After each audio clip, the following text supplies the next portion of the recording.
పెద్దపల్లి జిల్లా గోదావరిఖని పట్టణంలోని బాపూజీ నగర్ పరిసర ప్రాంతాల్లో వన్ టౌన్ పోలీసుల ఆధ్వర్యంలో కమ్యూనిటీ కాంటాక్ట్ కార్యక్రమం నిర్వహించారు. ఈ సందర్భంగా నార్కోటిక్ డాగ్ సహాయంతో కాలనీలోని ఇంటింటికి వెళ్లి తనిఖీ నిర్వహించారు.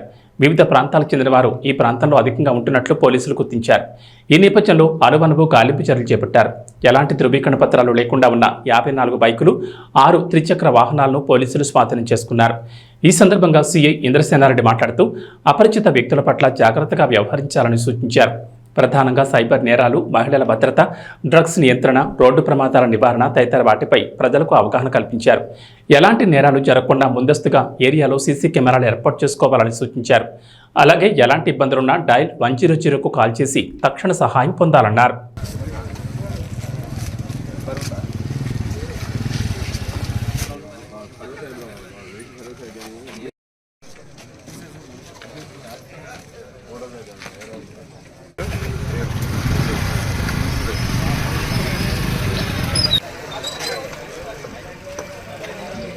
ఈ బాపూజీ నగర్ ఏరియాలో చాలా ఎక్కువ మంది ఇతర ప్రాంతాలు, ఇతర జిల్లాలు, ఇతర రాష్ట్రాల నుంచి వచ్చి ఇక్కడ కిరాయిలకు ఇల్లు తీసుకొని ఉంటూ వారి కూలి పని కావచ్చు, లేకపోతే చిన్న చిన్న బిజినెస్ చేస్తూ ఉంటారు.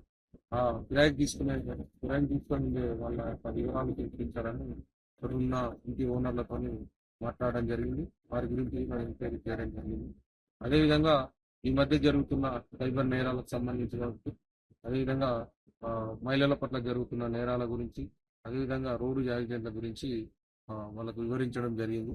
సీసీ కెమెరాల యొక్క ప్రాముఖ్యత గురించి ఇక్కడ సీసీ కెమెరాలు ఏర్పాటు చేయడానికి వారి వంతు కూడా మేము సహకరిస్తామని చెప్పడం జరిగింది. ఈ విధంగా వీళ్ళను అవేర్నెస్ తీసుకొస్తూ ఈ మధ్య జరుగుతున్న ఈ మత్తు పదార్థాలు, గాంజా కావచ్చు, డ్రగ్స్ కావచ్చు, ఇంకా ఇతర ఏవైనా మత్తు పదార్థాలు ఇక్కడ ఎవరైనా సేకరిస్తున్నారా అనే సమాచారం కూడా సేకరించడం జరుగుతున్నది. అట్లాంటి వాళ్ళు ఎవరైనా ఉన్నట్లయితే వారు కూడా పోలీసులకు సమాచారం ఇస్తారని చెప్పడం జరిగింది. ఈ కార్యక్రమంలో పోలీసు, ఎస్ఎస్ ఒక 5, తర్వాత సిబ్బంది 80 మెంబర్స్ సిబ్బంది వరకు పాల్గొనడం జరిగింది. నార్కోటిక్ డాగ్ కూడా ఈ కార్యక్రమంలో పాల్గొనడం జరిగింది.